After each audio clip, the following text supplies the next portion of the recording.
மிருகுந்து என்பவர் சிறந்த தபஸ்வி. அவருக்கு குழந்தை இல்லை. ஒரு நாள் அவர் கடுமையான தவம் செய்து சிவபெருமானை வேண்டுகிறார். ஐயா, எனக்கு ஒரு நல்ல புத்திரம் வேண்டும். ஆனால் நீங்கள் தான் எனக்கு தேர்வு செய்ய வேண்டும்.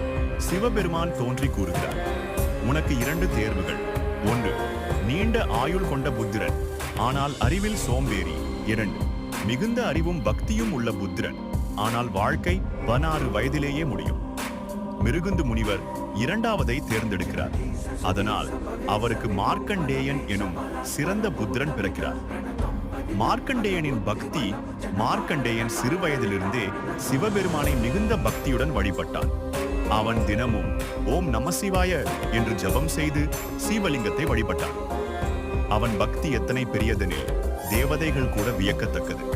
மார்க்கண்டேயன் 16வது வயதிற்குள் வரும்போது யமதர்மராஜா இறப்பை பொறுப்பேற்கும் தேவன் தூதரை அனுப்புகிறார்.